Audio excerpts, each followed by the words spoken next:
everyone, welcome to Living La Vita Loca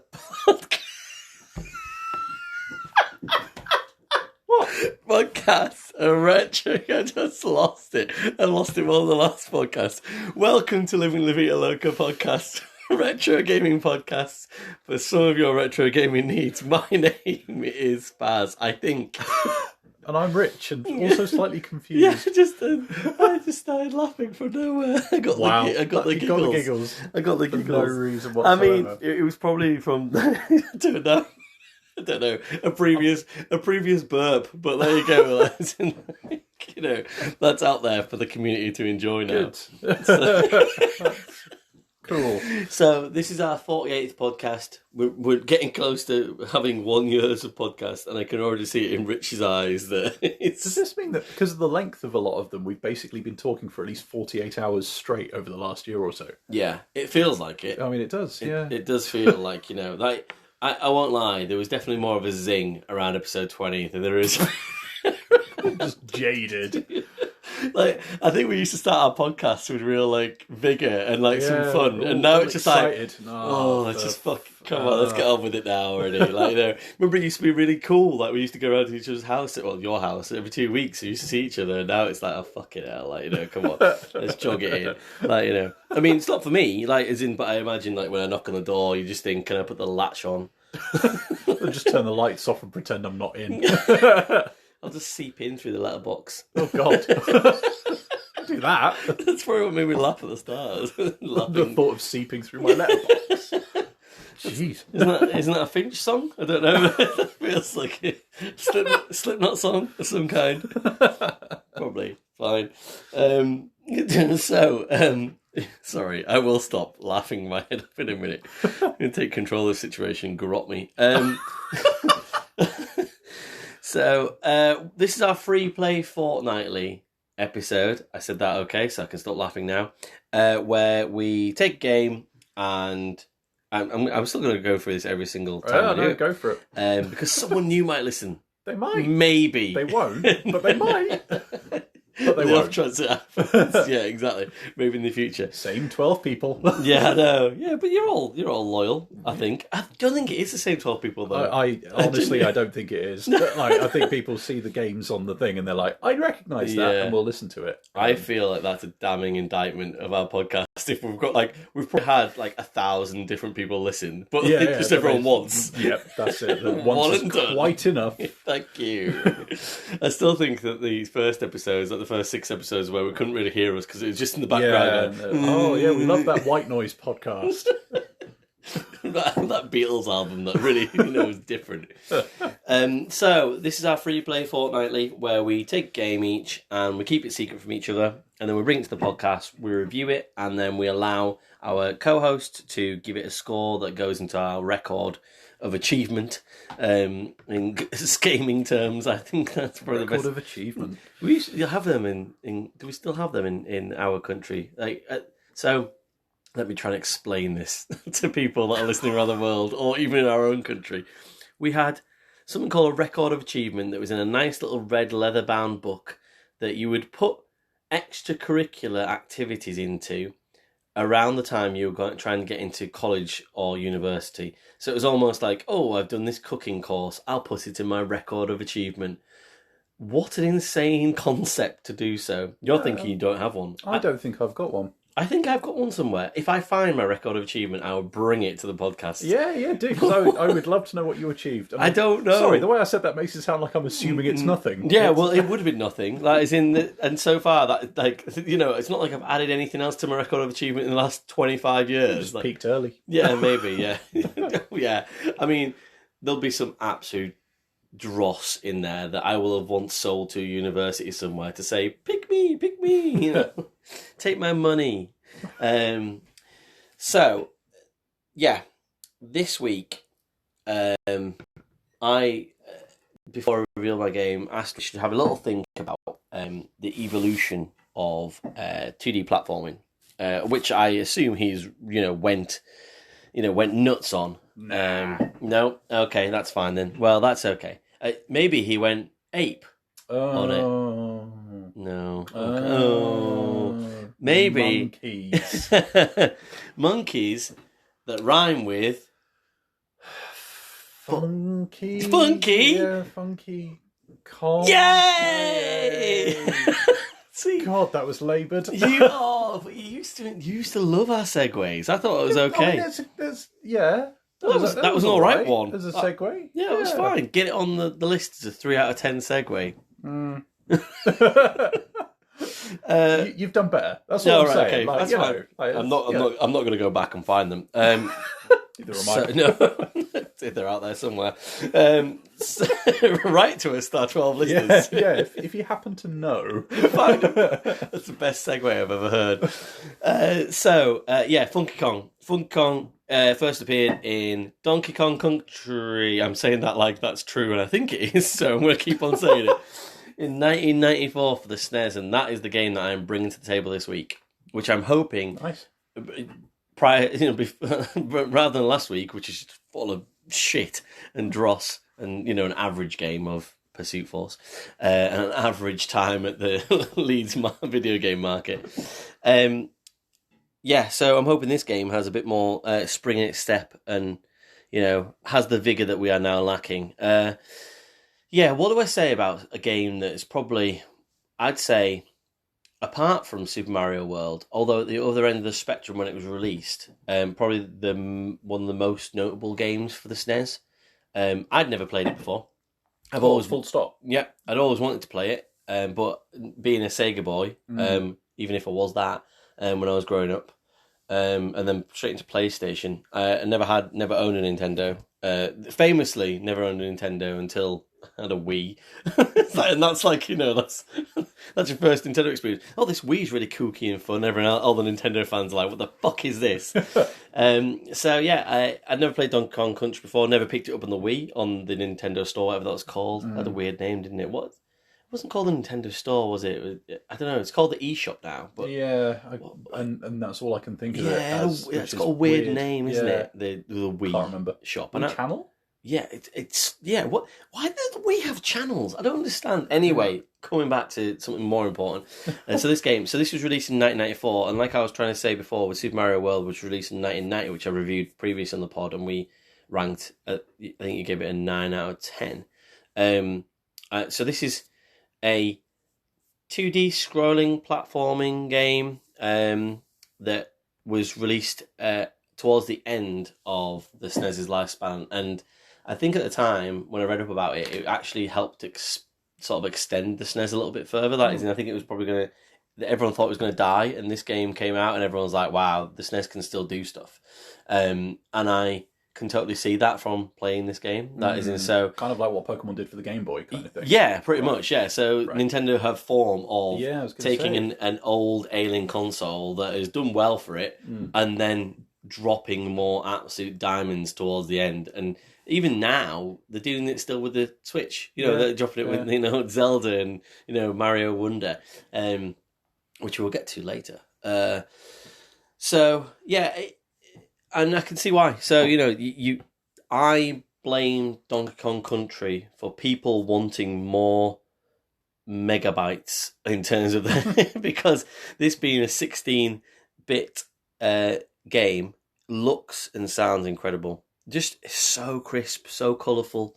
I couldn't believe when I put it on, and I don't get me wrong, it might be a bit different. I did play it through Switch Online, so they might have brushed it up a little bit, but I don't think they have. I think it's an actual port of it.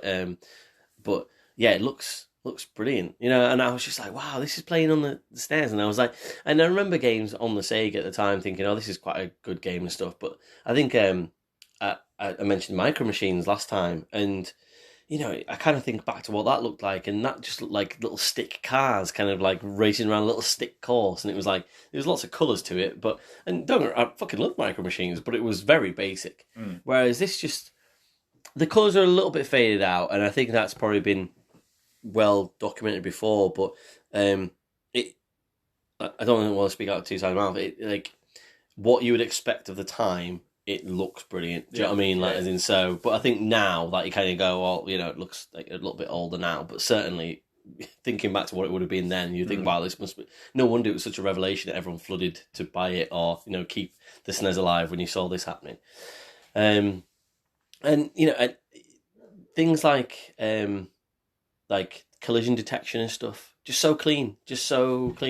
There's no cheap bullshit in this game. Like, as in, you know when you fucked yourself over and dropped a monkey death that you didn't want, you want back, especially when you really do want it back, which I'll get onto in a bit. But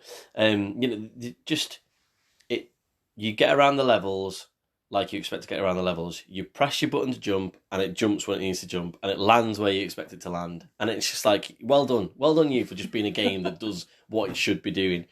And characters in this game, I talked about Funky Kong. They're only in it for like a second, but Funky Kong, and Cranky Kong, and even Candy Kong, who really ignited some fires in me that I didn't expect to be ignited. This is why we did this podcast. It's a voyage of self-discovery. It's fine. I shouldn't have... they're not bits that I want to discover. Like, it's in that needs to go back. Well, they're out there now. That needs to go back under a mossy rock somewhere. But, all the support cast are great. And then let's go on to the best support cast of all, Diddy Kong.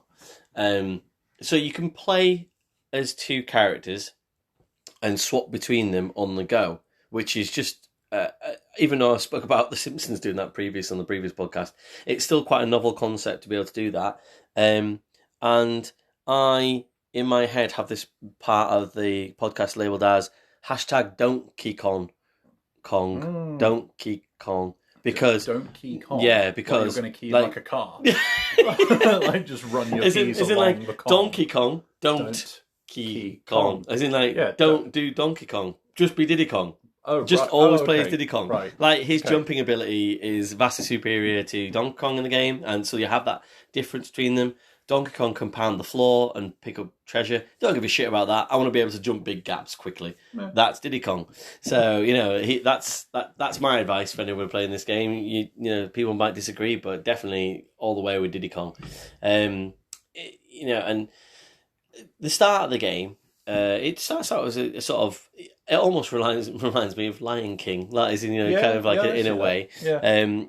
I think, and there's a bit where you've got, just like the monkey throwing you around in Lion King, the barrel flying around that you can jump in the barrels. You've got to direct the barrels in the right direction.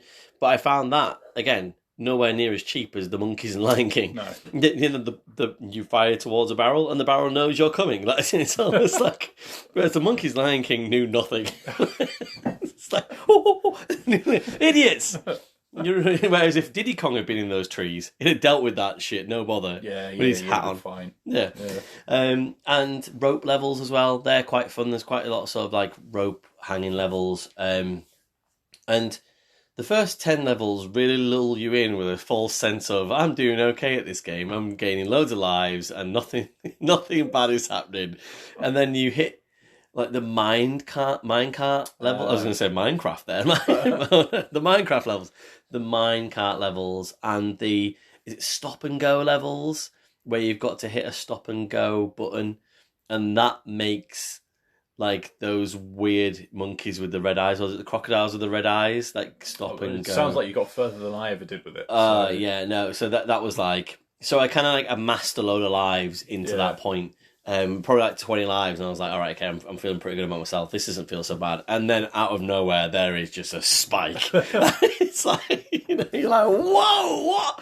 Like the minecart level, the collision detection on that, again, it's not cheap. It's just so precise. That is it. And trying to jump that car, you've just got to get it perfect. And to go back to that checkpoint every time where you're like, oh, fuck, I'm rinsing these lives all of a sudden. No wonder they were like, oh, have all these lives because you're going to need them.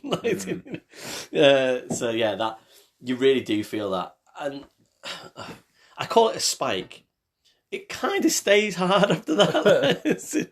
I'd say difficulty plateau. It does stay hard. And it was one of those games that I felt for the first time in a long time. I was like, right, this is hard, but it's doable. And I can do this, and it's not cheating me, so stick with it and be better. Do you know what I mean? And it just felt like one of those games for the first time in a long time where I was like, I can be better, and I'm going to train to be better, and I'm not going to put it down because I'm like, oh, this is a bit hard and stuff like that. So on the flip side of games that, and we just spoke on last week, 15 fucking minutes ago, the Simpsons game, like still angry about it. That just cheating you out having a good time. Whereas this is like, no, like I'm pushing you to be a better person or a better gamer, and I'm not trying to do it in a hard way. So yeah, I really appreciated that, playing those games sort of in the first, in the last couple of weeks, and sort of seeing one that just does it right and one that does it wrong. Yeah. So that was good to kind of have that there. And we talked about games having really good trimmings before, and I always like using that word. Like, and this feels like our podcasting. Like, I don't really know what peripherals we would call that, maybe around the main story. Oh yeah, no, peripherals would be like accessories and stuff like that for the console, wouldn't they? So trimmings is trimmings is a good shorthand. Yeah, and I've already referred to a few of the supporting characters, but even just to feel like it. So and. Again, I feel like I'm saying everything obvious, but it doesn't really matter because it's so good. Like the music's just perfect in this game. Possibly even one of my favourite video game soundtracks ever, I think. Like I'm thinking along like Sonic 2 chemical plant levels, like and it's just like, like Donkey Kong sort of theme music, in general. Like, and just having that, and Cranky Kong just cracking his weird jokes and shit, and with the nice music in the background. I just feel like I could just go and live on Kong Island with these guys, And again, that's probably where the weird Candy Kong fantasy kind of started drifting into. I mean, it is all starting to line up. Yeah, it started to seep through the letterbox, and it's just. But yeah, just that's the best thing I can say about this game is that I felt like I could live in it. And it just does exactly what it should do. Like, it doesn't outstay its welcome either. Like, I think I've got probably in about 4 or 5 sittings, I'd say I've got about 70% of the way through the game. And I'm not a very good gamer. I feel like I've achieved something getting there. I'm going to be honest. I've kind of got further than I've got to this point now where I'm like, I've got like 3 or 4 lives every time, and I'm just like, I can't remember what level it is, but I'm stuck on a level now, and I'm kind of like. I haven't got time to finish it now. Like, do you know what I mean? I've got other things to play. But at the same time, I'm like, with what I've had, kudos, well done. Do you know what I mean? Yeah. Like, as in, I'm not going to get on you about not, being really hard at the end of the level or the end of the game. So, yeah, I don't feel like, it feels like there's a lot wrong to say about this game. But, and that started me thinking, and I guess we'll come back to grabbing a score off you in a bit, but it just got me thinking about the evolution of 2D platforming games, because I now have played Super Mario World it's not 1990, and I've played Donkey Kong Country in 1994, and then I've recently played. I've had the joy of playing Super Mario Wonder, and also in between, and actually in the last few weeks as well, me and Oscar have been playing Super Mario Bros. Wii. And that's from 2009. So actually, between Donkey Kong Country, then Super Mario Bros. New Super Mario Bros. Wii in 2009, and Super Mario Wonder in 2023, they're kind of like spaced out like 14 to 15 years between each other. And I was a bit like, it's interesting to see if there has been any evolution across those Nintendo platformers, like as in, and what's stuck and what's changed.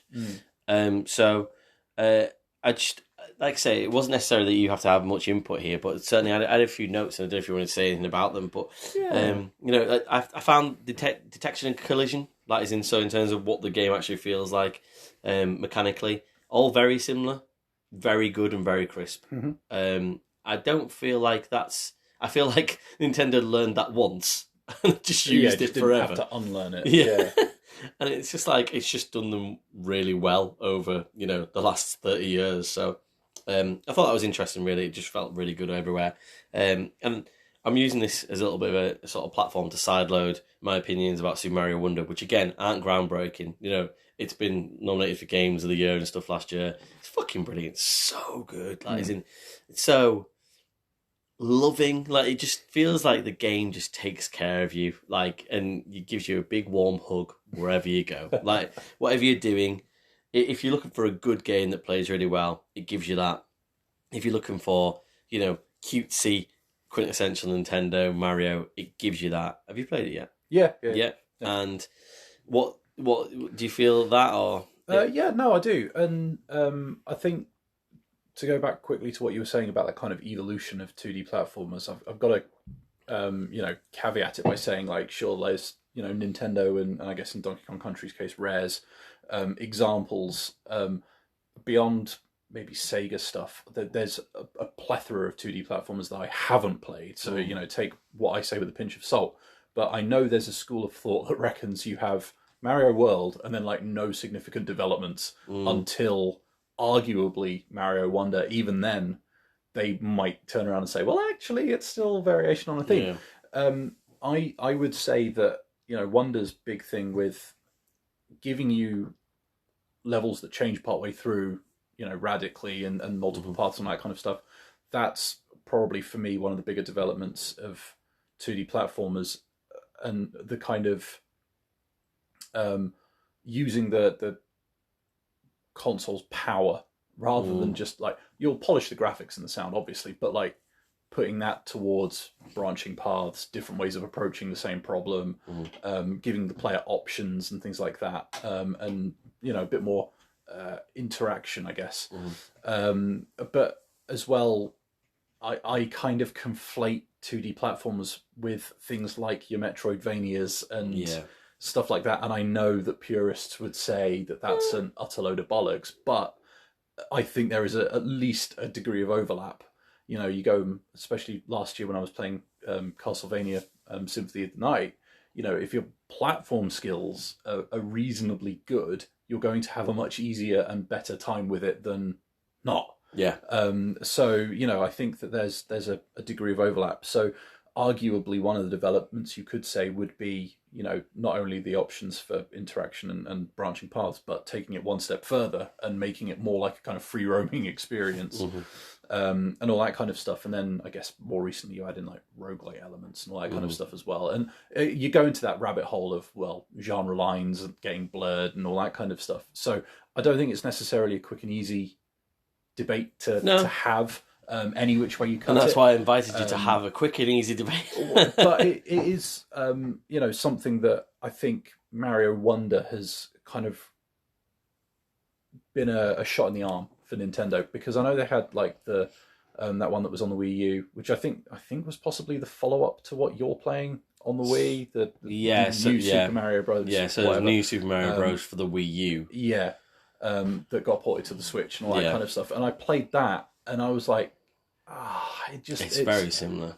It's a swing and a miss for me. Like there's just something about it that doesn't quite click, and then you go and play Wonder, and you're like, oh, it's clicking. I hear it clicking. It's right. They've got it. They've got it back.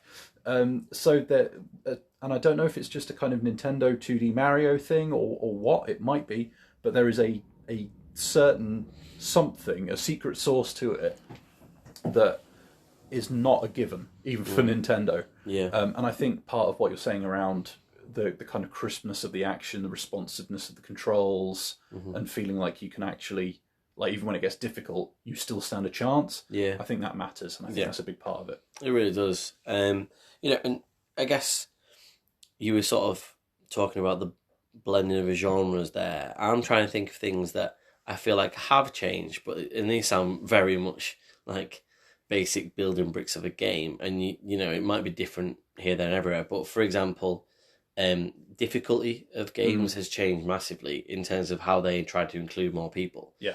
They'll give you options like Mario Wonder does. Well, yeah, exactly. To go to the point where you can have a Yoshi or an Abbott that can't take any damage. But then even then, they give you 5 different types of abilities, or 9 different types of abilities you can have, and then on top of that, they give you more badges you can have in Mario Wonder to sort of do different things. Go invisible and stuff like that. It just gives you so much more. But even like going back to Super Mario World and Donkey Kong Country, you kind of get that 2 life sort of situation, don't you? Where it's like you can die once, like because you were big, or you had both Donkey Kong and Diddy Kong there. You can get hit once, and then Donkey Kong will, like, if you get hit, Donkey Kong will leave, and you're just left with Diddy Kong, and you can get them, but you can get them back every so often. So just like you can get a mushroom back for Mario, like, isn't it? Kind of gives you that. you're two hit and done situation. Yeah. Whereas now it is like, so even going back to 2009's Super Mario on the Wii, like they would give you you'd still have that same mechanic, but in your menu you would be saving up mushrooms, like as in, so you could just drop in more if you need to. And then now it's almost like you can get people that are completely invincible, or you can pick up mechanics all the time where you can keep even more and get them in the screen on the game. So it's almost like they've made it a lot more accessible and easier for everybody. I'll tell you what I just thought. Like, and this kind of goes back to the other pod when I was talking about Pursuit Force, because you could go and unlock cheats and stuff like that. And I've been playing a few things recently where you can unlock cheats, but you've got to be good at it to unlock them. But it'll be things like invincibility, invisibility, etc., etc., etc. Is it me, or perhaps is one of the big developments nowadays, some bright spark realised that actually those cheats from back in the day make really good accessibility options now, and they're just making them more available to more people. Is a great thought. It's like you've got an exploder. And instead of like having to, go through and meet some kind of obscene requirement to get it, they've just gone, you know what?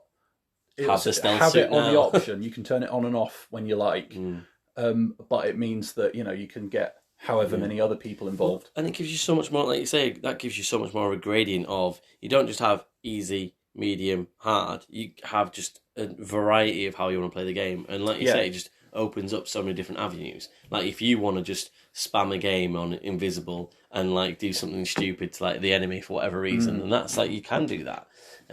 So yeah, that's definitely something that I think is a lot better now. Or, it depends on who you are. But I mean, I feel like I like having that variation on that theme. I think it's great. Yeah. And another thing was just I noticed was like how long the game was almost as well, which I know comes with how much you can fit on a cartridge. But I looked at it. I think Donkey Kong Country's 40 levels. Super Mario Wii was like 75 levels you could have in completion, and Mario Wonder's 150. It's just like, so you're talking about a massive amount of game that you get for the same amount of money you paid for a game back then. And I know that is the constraints of what the system used to be able to do. But at the same time, it just feels like you're just getting more bang for your buck nowadays as well. Even though, again, I don't want to... I keep trying to think of the way to come back to say, but Donkey Kong Country is still amazing. It's just, I'm glad that they have evolved how they have evolved. And the last thing was, and this is talk about accessibility, was multiplayer experience as well. So on Donkey Kong Country, and this is what made me think about this whole process in the first place, was that you can't have true multiplayer on there. You can have competitive races, and I remember the same was for Sonic 2, for example. That is in or you can kind of be that second character for like a second and stuff. That is in, so you could like do a little bit as Tails, but not really. And you can do be a second person on Donkey Kong Country, but you can only swap in. That is in, so you can't actually play multiplayer. Right. Whereas then you went to the process of like 2009, you could have up to 4 people playing.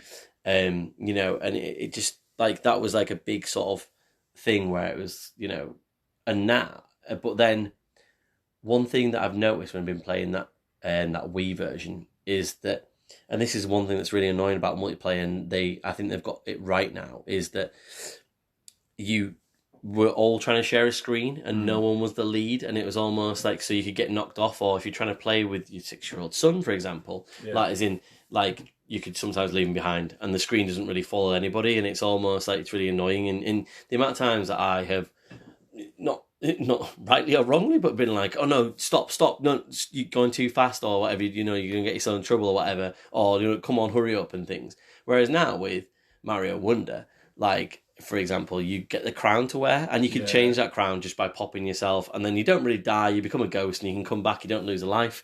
Like, lives aren't anything anymore. No, not anymore, no. And it's just like, but you come back, and then the person so you can have your adult, if you will, leading the party, and kind of dragging your infants along if you want to, or people who are, lesser skilled or whatever, or spending more time looking at the scenery, you can kind of have somebody dragging the party along a lot easier. Yeah. And that, again, that's had a bit of an evolution point where it's like you couldn't really play a multiplayer, like cooperatively to you could, but it was still quite difficult to sort of do that with 4 people on the same screen to now where actually it feels a heck of a lot easier. It still has some sort of, kinks and stuff to work out, but then it makes it easy. It's like, it doesn't matter if you've been dragged off screen because you're going to die, but actually you just come back and fly into each other and then you can become the party again. And it just sort of... It's a really good point though, because like we had that when we were playing one of the Mario games where you could do the multiplayer, but you could also bounce off of each other's heads and stuff like that. And initially that was that kind of, this is great fun. Yeah. But then you're both trying to do the same jump at the same time because you're an equal kind of a skill level, and it's really irritating. Yeah. Whereas I think on Wonder you just go through each other, which works so much better. Yeah. Because everybody can just kind of play their own game, but at the same time in the same place. Yeah. And you're right. It's those sorts of little tweaks where clearly someone sat down and gone, oh, actually, no, we can make this more accessible for more people and make a multiplayer experience that's more fun for more people. Yeah. And I just want to get to the point where I feel like both games are amazing, set 30 years apart, but they just have different ways of being played. Yeah. But that doesn't mean that they can't both be great, really. Yeah. So, with all that said, then I'm going to stop talking and waxing lyrical about all these 2D platformers of Nintendo that I never had as a child. What are you thinking? What am I thinking score wise? I am. I mean, obviously, you have the hindsight of being able to have played the game yourself as well. And... Yeah, but not nearly as much as you. It must be said. Like I struggle with Donkey Kong Country. I just can't ever seem to make much headway on it. I think playing too much Lion King, mate. Yeah. Too bloody hardcore. I am going to go from what you have said. I am going to go with 9. Okay. And I am putting it on the spreadsheet now. Yeah, cool. I mean, I feel comfortable with that. I never really like when I came in here with Super Mario World, and I was like, I've really got a real clear cut feeling where this goes. It was obviously going to be quite high up, but I wasn't. I was like, this could range anywhere from,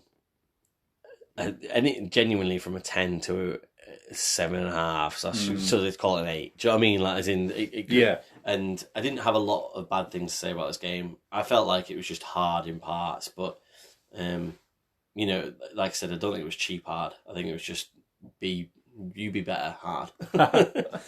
So yeah, cool. Thank you for indulging in the conversation with me, though. I didn't know where I was kind of going to go with it, but I felt like I had something globular of look how much platforms have changed over the last 30 years. Let's talk about it. And it was like, we kind of got there somewhere in the end. I'm glad you said that because I have a kind of a similar situation on my hands. We're covered in so much glob. It's a very globby episode. Right. So, I recently picked up an N64, right? And I was like, great. I can finally review WWF No Mercy. Excellent. The Royal Rumble has just happened. Great. Slight miscalculation in that the timings haven't worked out, so I haven't been able to spend much time in it. So I was like, great. What the hell am I going to talk about? Now, when I got this N64, I got it off of Amazon, of all places. And in the listing, it's a retailer that I've used quite a few times before when I was buying like Game Boy Advance games and stuff like that. In the listing, it was billed originally as N64 with Mario, and then it was the sort of thing that someone puts a listing that's kind of close to what you're actually selling, and then you put your thing on, but you have to caveat it quite heavily. So they put on their listing, comes with free game, not Mario. And I was like, okay, cool, but that price is good. I will take a punt. Like let's see what happens. That's great. So seductive. Indeed. And as was the offer on Amazon. As was Candy Kong. And so it turned up. And the game they had sent was Carmegeddon 64. Oh, right, okay. And I was like, why is that ringing a bell? That is ringing a bell. And not just a bell, that's ringing fucking alarm bells. And I realised what it was. It was because I remembered it taking an absolute beating from N64 magazine.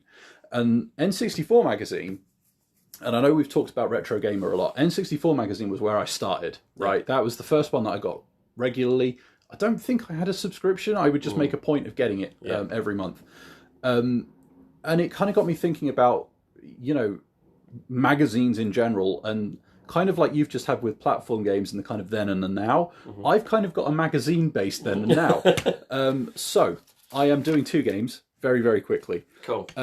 First of all, I will do the good one first. So Retro Gamer, in their kind of future classics section, recently talked about Suika Game, which is on Switch for about £3 or something like that. And I think it's from some no-name developer who make like projectors or something like that. And this was meant to be like a built-in game for a projector or something. They just ported it to the Switch and it just took off.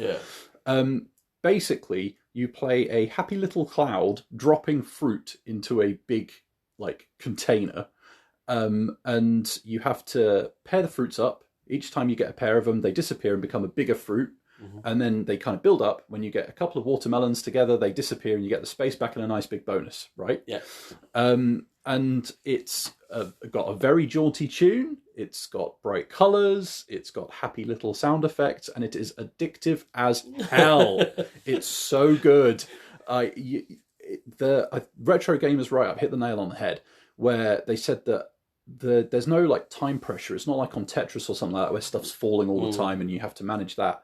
You choose when you drop something, but all of the fruit below is physics based. So sometimes it'll like roll or it'll bounce or it'll shift. And so sometimes the better bet is to actually wait and just let everything below kind of sort itself out, and you can end up with these big chains going off. But when you get bits of fruit combining, it has this almost not like a shockwave effect, but there's other things move, and sometimes if it's really, really full, you can end up getting a game over because the fruit that was around the thing that just combined gets fired out of the top of it and stuff like that. So like you've got to be a little bit careful, and the tension of it comes from that space management rather than the speed or anything like that. And so in theory, seriously, it's great. Yeah, it sounds awesome. Just how excited you said they were like space management. Space management. It's genuinely like, I cannot encourage you enough to just go and buy it. Might do it right just now. try it. While you're talking. There's a bunch of like clones that got bought out on mobile, apparently, according to Retro Gamer and stuff like that. None of them have quite the same sort of physics, apparently. Suika Game. Were I Nintendo, right, and I was thinking about making a Switch 2 sometime in the next couple of years, I would seriously be looking at Suika Game and going, how can we do something with that? Or like license it out or something, and build it into the console. Like, you know, put a vertical orientation mode in there so you can play it on the side. And, I would seriously be thinking about it because it's that simple but effective approach. And like you were saying with platformers, Retro Gamer said the same thing, where, you know, since Tetris and the kind of falling block kind of you know, matching puzzle game field, somehow this feels like an innovation and a strong variation on that theme. So yeah, that was a great little recommendation in print. Cool. N64 magazine, to go back a ways. The dish recommendation of Carmegeddon. On Carmegeddon 64. So I thought of various ways I could approach this. And I thought, you know what? I'm just going to read you the review, right? It's relatively short. It's by a chap called Tim Weaver, who, according to Wikipedia, is a successful crime fiction author nowadays. So the point is that the man can string a sentence together, right? Carmegeddon 64, this one sneaked into the shops, can't imagine why. Well, after months of delays and then a decidedly dodgy preview copy, Carmegeddon 64 arrives in the N64 office a whole day before its release, and wouldn't you know, it's absolutely astonishingly awful. The very concept of Carmegeddon is a boat-sized duffer anyway. Mow down innocent pedestrians for points, but if there was ever a plus point to the PC original and its sequel, which is where this shambles is supposedly converted from, it was its bone-crunching needlessness, where pedestrians met with a thumping end of the front of your bumper, body parts scattered and blood splashed about. Not a thinking man's driving game, but entertaining enough. Entertaining, however, is not a word you could apply to Carmegeddon 64. Inept, repulsive, and crap, definitely, but never entertaining. In fact, the nearest C64 comes to entertainment is when you switch off your N64, douse the car in petrol, and set it alight. Wow. Foregoing pedestrians for hilariously animated zombies who appear to have wooden legs and who inexplicably dissolve when you drive into them, C64 is an unbelievable concoction.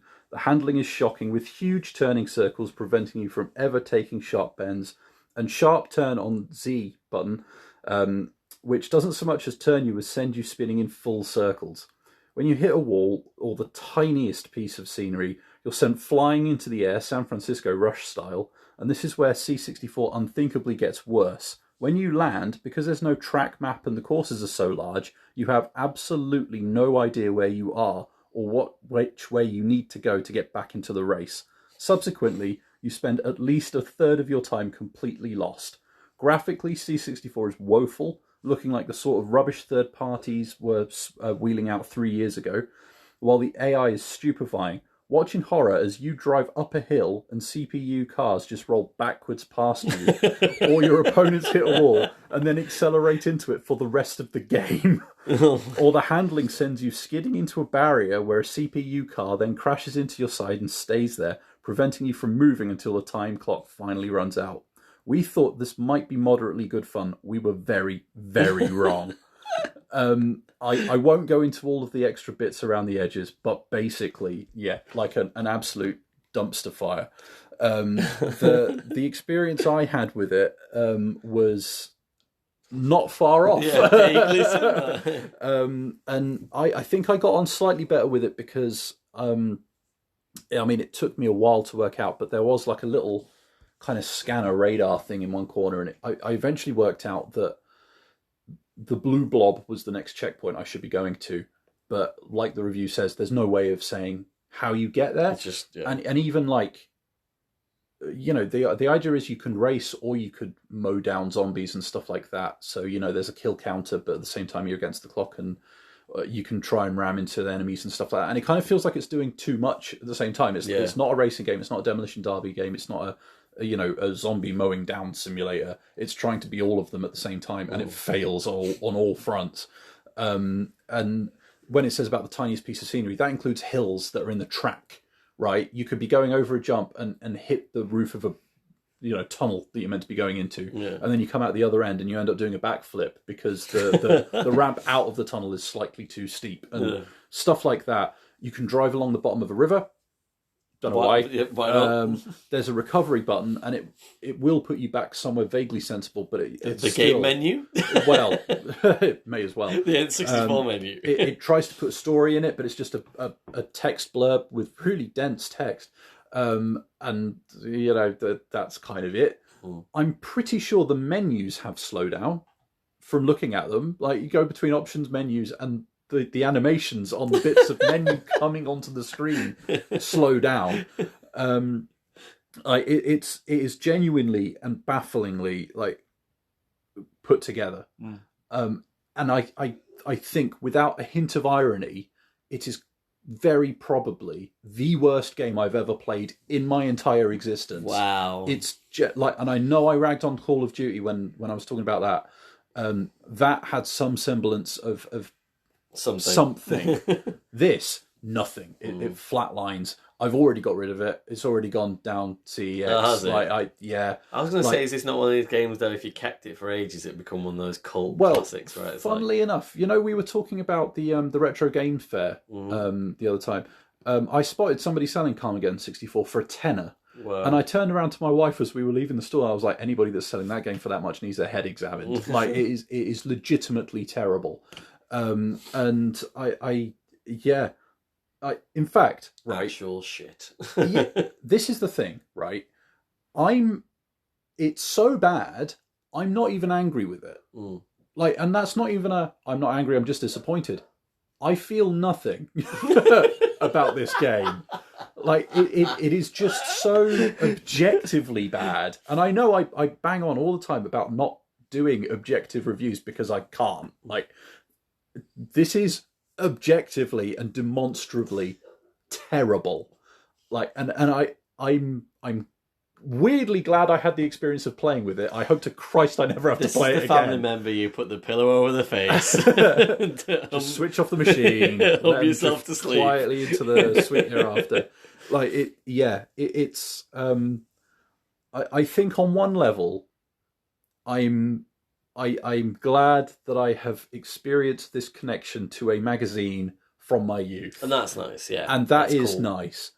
And I'm kind of... It weirdly feels like a bucket list item that I never knew needed ticking off until I ticked it off within about 5 minutes of turning the game on and then turning it off again.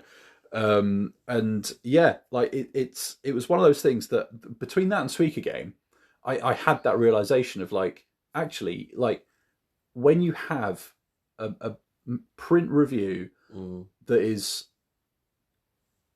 accurate and well put together, like how much of a lasting impact it can have. And all these years later, just seeing Carmegeddon 64 in that box and having that little chuckle to myself going like, oh, I know you.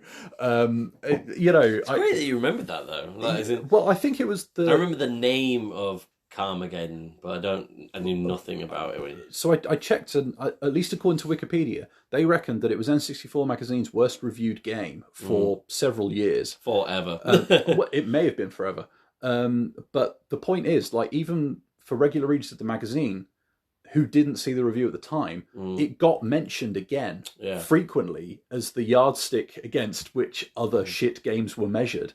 And so it definitely had kind of legs, if you like, as a kind of, not quite a running joke, but like it had an impact for all the wrong reasons.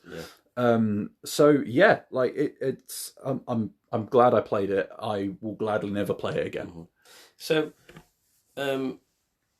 objectively, then you got to give that game a 0 out of 10 if that's the worst game you've ever played. Do you not? I'm giving you a little bit of an opportunity here to say, is there any redeeming features whatsoever? Because if there is at least one, I'll go for a 1 out of 10. But if there's none at all, So when I was looking into it, I think again Wikipedia reckoned that at least maybe on the PC version, it might have been on Carmegeddon, the original one, but like I'm maybe more involved in the soundtrack. They're nowhere near this. Like I don't know what the soundtrack's doing on this. There's something. Yeah. There's something. So it's globular. The game itself, no redeeming features from what I could see. The overarching redeeming feature for me is that link to the magazine. I was going to say the fact that it is now the yardstick for the worst N64 game ever, or we think that it is. That as in feels like almost. Like, so I feel like there should be 3 reviews here. 1 for Suika Game, 1 for Carmegeddon 64, and 1 for Gaming Magazine, which is a generic... Gaming Magazine's great. General, is it? But do you know what I mean? Like, so shall I go through N64 Magazine's score rundown for you? Yeah, go for it. Just for the crack. Yeah, why not? Yeah. So they did pluses and minuses. They did pluses and minuses if you like this, and then they kind of did visuals and sound and all that kind of stuff. So pluses and minuses. Pluses. Move along now, nothing to see here. Minuses. The worst handling we've ever seen. Hilariously incompetent AI. No track maps. Dissolving zombies with wooden legs. Useless weapons. There are weapons in this game? Fuzzy graphics. If you like this, Vigilante 8. Or in fact, any game ever made, but this is similarly themed. So the scores. Visuals, 2 out of 10. Disgracefully fuzzy. Sounds, 2 out of 10. The zombies sound like they're laughing, and the music's the usual substandard muck. Mastery, 1. no apparent handling, laugh out loud computer AI, and a technical monstrosity. Lifespan 10 minutes. Which incidentally, I probably got maybe about half an hour out of it. Verdict: a shocking travesty. If you see Carmegeddon 64 in the shops, take it off the shelves, rip up the box, and throw the cart repeatedly against the wall until it breaks. It got 8%. Wow. Okay. Out of 100. So in our scoring system, that is less than 1. Yeah. So it's near a 1 though, isn't it? It's like it's nearly 1. Yeah, I think we should try and put it in the old bargain bin, not in a bargain, like the shit bargain bin that isn't a bargain. 0. Get it in the 0 out of 10 category. Rack that bad boy up. I'm more interested in Suika Game. Suika Game. Because I'm interested in seeing what it's like. Lumines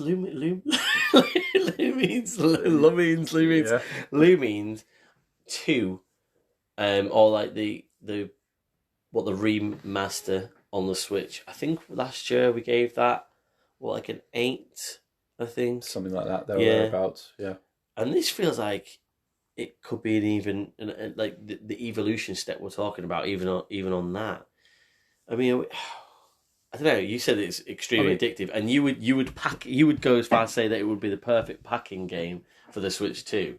So I know what score I would give Suika Game in a heartbeat, right? And it's a real crying shame that you can't give it that score. No, I know, but I think for the price it is, and for the quality of the gameplay that you get from it, and like it's got one music track, and it very obviously loops. But it's a jaunty tune. Yeah, it's and great. You catch yourself like whistling it and stuff like that, and it just drills into your skull. And it ticks so many boxes that Tetris did, and that's the kind of level we're talking about here. It falls for me in a very similar vein, where it sets out to do one thing alone, and it does it very well. It's got like it'll track your daily scores and stuff like that, and it'll track them. It can do you online scoreboards as well and all that kind of stuff. So if you want to do some high score chasing, you can. Personally, I only ever do the ones that are tracking my score. When I'm playing it, I won't go in and play it once. I will play it at least 3 times, because that will fill out my 3 highest and stuff like that, and then it can start to slot in, and it will track your all-time high score as well. And which I've never beaten from like the second time of playing it and stuff like that, but it's always there. And I'm like, oh, one of these days I'm gonna bloody get you. What a threat! But it taps into that part of me as well, that kind of score chaser thing. Despite the fact that once you drop some of those fruits, you have very little control. Well, you've got no control over what happens. You might be able to use the physics to bounce a couple of strawberries into each other or whatever, but that's about as much control as you have. And when you think you know what's going to happen, something else will happen that throws it all out of whack. So there's that kind of unpredictability to it as well, which is it's never frustrating. Cool. Because you can just flick it on again really, really quickly. No loading times or anything like that. I think I strongly encourage you to give it a go. It's solid 9. Sweet. Solid 9. I can't. That was wonderful. For that it was a really nice little quick review, and yes, for what it sounds like, very much value for money. I'll be very much into that. So you can't beat that sort of recommendation that you'd think. I personally will ring up Mr. Nintendo and tell him to pack it into his next console. I really popular game. I would be shocked if Nintendo didn't do something similar now that they've seen it. Yeah.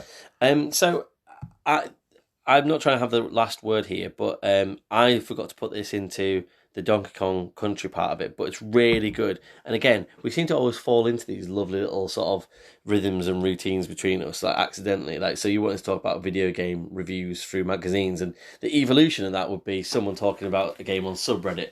And sure. I wanted to say how effusive this person was about Donkey Kong Country, and I took a screenshot of it a little while ago. Just going to read it out. So 2 months ago, the absolute best game I've ever played, literally the perfect platformer, soundtrack 10 out of 10. I could literally listen to the Donkey Kong Country soundtrack all day long, and while sleeping, to be honest. But really now, I cannot think of a single negative to this entire game. I love the art style for every single thing in the game. The island is beautiful. The controls are super smooth and easy to learn. This game, and Super Mario World in part, got me addicted to the SNES and gaming in general. Rare and Nintendo achieved perfection here. Everything is 10 out of 10. Nothing could make me not like this game.